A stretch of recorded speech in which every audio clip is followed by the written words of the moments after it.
Bom dia a todos, sejam oficialmente bem-vindos a mais um encontro do nosso programa Amando o Brasil. Hoje é mais um dia para a gente estar aqui conectados em presença, conectados em energia de amor e fé. Para isso, eu vou pedir que cada um de vocês coloque seus pés bem apoiados no chão, mantenha uma postura ereta, as costas eretas, o tronco ereto.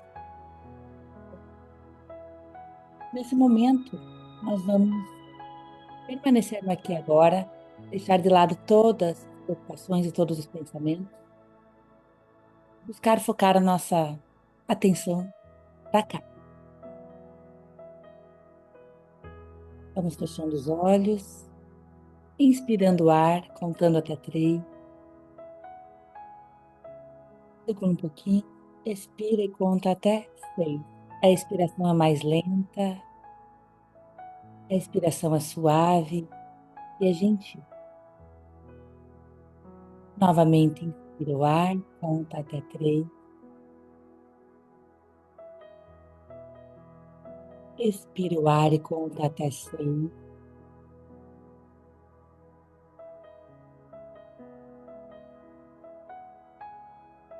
Inspira, expira. Mantenha seus olhos fechados. Vamos levar o nosso pensamento ao nosso Mestre Jesus, pedindo que abençoe a nossa manhã, assim como a nossa semana, e todos os nossos familiares, amigos, colegas de trabalho, vizinhos. Sim.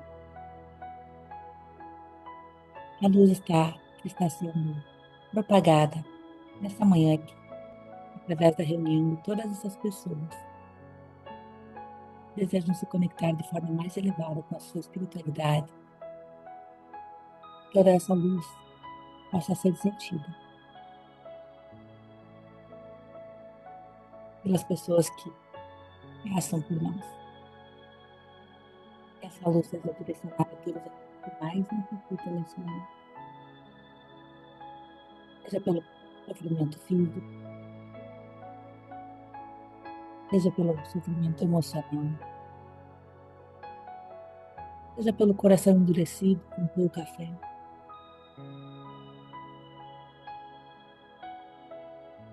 Os corações neste momento possam ser tocados através dessa luz. A luz verdadeira que vem lá do alto.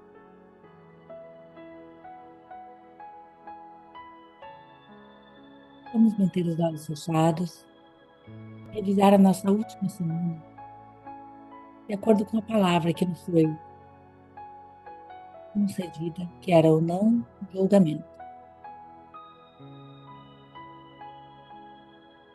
Esse não é um momento para se criticar e nem para se condenar, mas apenas para tomar consciência de quantas vezes eu julguei um fato, uma pessoa, uma situação,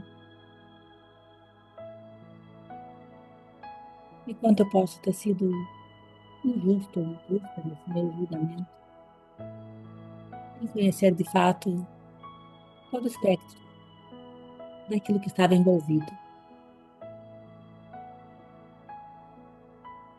Reconheça e valorize também todos os momentos que você se policiou, que você percebeu, queria julgar algo ou alguém, e imediatamente você levou a sua consciência e colocou no lugar do julgamento uma palavra de gratidão, ou no mínimo, neutralidade.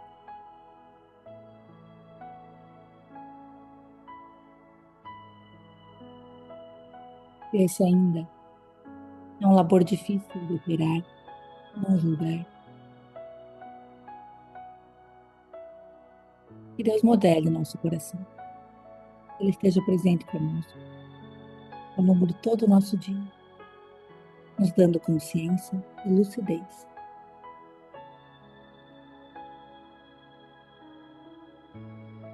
para que nós sejamos mais gratos e menos julgadores.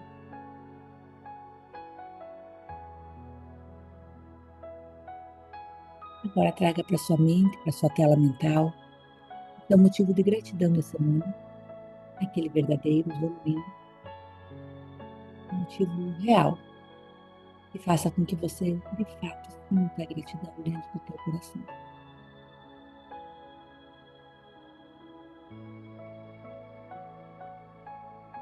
E devagarinho, nessa energia de gratidão, de amor, de confiança, de fé, e de quem está aqui fazendo o seu melhor todos os dias, sabendo, não é perfeito, mas persistindo.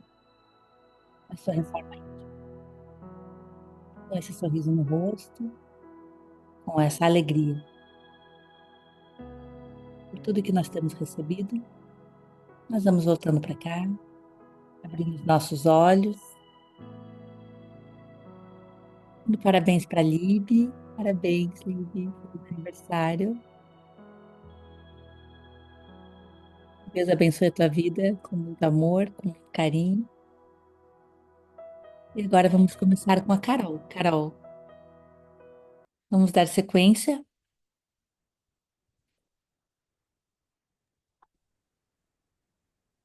Vamos sim. Bom dia, então, a todos. Feliz aniversário para a Libe. Que Deus abençoe muito você, Libe. Então, ao longo dessa semana eu vim estudando sobre capítulo 9, porque quando é nosso, a gente se joga de cabeça, né? Então, a gente aprofunda muito mais. A gente estuda os outros de coração aberto, mas esse a gente se alimenta muito disso, né? Então, eu estudei muito sobre capítulo 9 essa semana, mas hoje era que eu estava no carro, estava vindo trabalhar e comecei a pensar assim, se algum dia eu tivesse que provar que Deus é todo-poderoso, que Deus é Deus Pai, para alguém, eu leria o capítulo 9. Se um dia eu tivesse que provar para alguém que Deus é amor, que Deus é confiança, que você tem que confiar em alguém, eu leria o capítulo 9. Então, eu comecei ontem, quando eu comecei a realmente botar no papel tudo que eu ia falar, eu comecei a pesquisar em vários lugares e ele falou sobre que o capítulo 9 pela segunda vez, nós temos uma resposta de Jó a Deus, né? Então, ele fala que, e aqui a gente percebe que não existem argumentos contra Deus, que não existe algo que você vá falar que realmente seja argumentado, né? No versículo 2, ele fala: Sim, bem sei que é assim. Como poderia ter o homem ter razão diante de Deus? Então, a todo tempo, Jó sabe que Deus, ele sabe o que faz, porque Deus é Pai, que Deus é bom o tempo todo, que Deus é o nosso Todo-Poderoso, que o sofrimento é apenas por um tempo. Deus, ele usa esse sofrimento para realizar os seus propósitos maiores. Jó sabia de tudo isso. Lendo os capítulos, nós sabemos qual que foi o propósito de Deus para Jó. Como a gente está lendo desde o primeiro capítulo, nós estamos vivendo essa história de fora, a gente sabe tudo o que está acontecendo, por que está acontecendo, mas Jó não sabia. Mas ele confiava. Jó confiava e por mais que ele clamasse por misericórdia, por mais que ele pedisse, por mais que ele se questionasse, ele não sabia o que estava acontecendo, ele apenas estava confiando, né? Hoje, eu estava lendo ontem à noite pensando, hoje eu entendo quando as pessoas diziam assim, tenha paciência de Jó.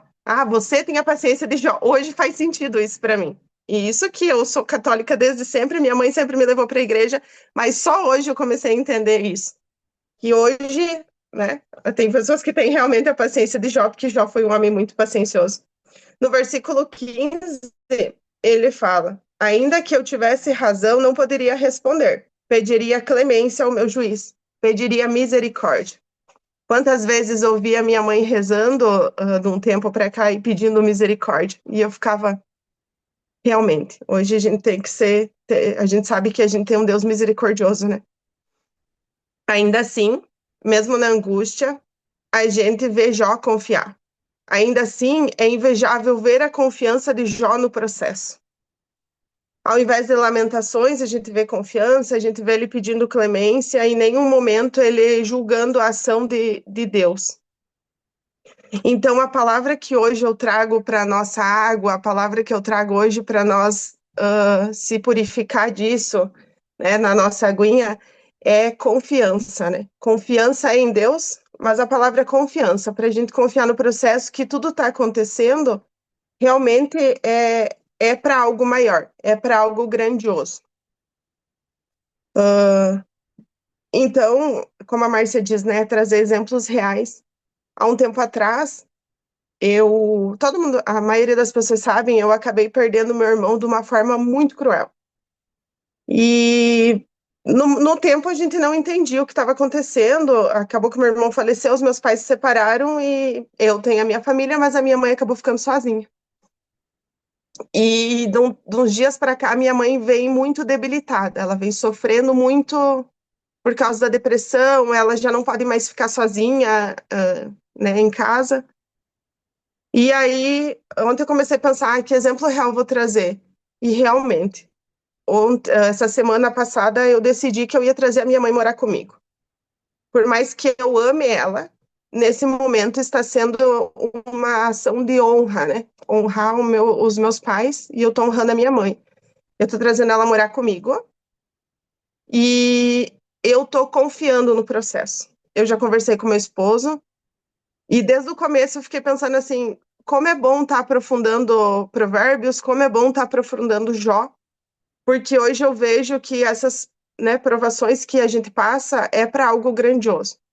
No meu caso, a Márcia, até as meninas da loja sabem que a minha situação com a minha mãe nunca foi das melhores, nunca foi fácil, mas hoje eu tô honrando, né? Tô vivendo o mandamento que é honrar pai e mãe, né? Nessa situação da minha vida e confiando no processo. Tô confiando que Deus tem algo grandioso para nós e eu tenho certeza que a minha mãe vai receber a cura, vindo morar comigo e se sentindo amada. Eu tenho certeza que ela vai passar dessa muito bem. Então a gente entende que a gente precisa confiar no processo, confiar em Deus e saber que realmente, e se algum dia a gente tiver alguma dúvida da grandiosidade de Deus, que a gente leia o capítulo 9. Ele é lindo, ele fala exatamente sobre isso. Ele fala que Deus, ele sozinho formou a extensão do céu, no versículo 8, e ele caminha sobre as alturas do mar. Olha que grandioso isso, ele criou o céu, ele caminha sobre as águas, é incrível isso. É incrível. É lindo mesmo se aprofundar nisso, e eu sei que o capítulo 9 foi feito para mim. Era para mim, até a Márcia falou no dia que ela foi confirmar, ela falou, Líbia, eu falei, não, é meu, é meu.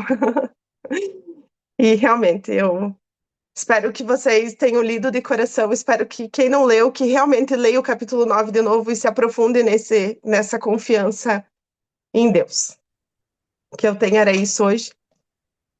Muito E espero que obrigada. vocês tenham realmente sentido essa grandiosidade. Obrigada, Carol. Obrigada por você ler, estudar e principalmente por confiar, por viver o processo. Você está lendo e vivendo exatamente o que você está lendo, né? Ontem ainda li uma frase que falava, agora quando você citou o exemplo da sua mãe, de trazê-la para casa, obviamente que devem passar muitos pensamentos na sua cabeça, né? Será que estou fazendo certo? Será que não estou? Mas certamente você está sendo movida pelo amor, né? Com essa decisão, certamente. E ontem eu li um trecho do Evangelho que dizia assim que a gente não deve abreviar as provações. Cada um de nós vem aqui passar alguma provação. E que isso é fato. Eu vou ter a minha, a Carol a dela, a Líbia a dela, a Aline a dela. Cada uma das pessoas terá a sua provação para passar aqui. Mas que a gente, em contato com essa pessoa em sofrimento, a gente deve sempre pensar de que maneira eu posso ser um instrumento de alívio no sofrimento dessa pessoa. E essa deve ser a pergunta, porque não é sobre nós, mas é sobre o que Deus vai fazer através de nós. Às vezes é uma ajuda de uma palavra, às vezes é uma ajuda financeira, às vezes é um olhar, às vezes é uma escuta, às vezes é uma oração, às vezes é recomendação de algum profissional que a pessoa possa ir. Mas a pergunta que a gente deve fazer diante do sofrimento de alguém é essa: como eu posso ser instrumento de alívio no sofrimento dessa pessoa? E fora isso, encorajá-la a viver esse processo, como você está fazendo, Carol. Obrigada pelo seu exemplo e obrigada pela sua generosidade em compartilhar uma situação real. Eu vou deixar aberto aqui para quem quiser, de uma forma objetiva, trazer suas partilhas, aonde foi tocado, algum exemplo, fazer alguma pergunta. Fiquem à vontade. É a Glaucia. Glaucia? E é, eu, bom, eu tenho dito, né? Nem sempre eu consigo estar ao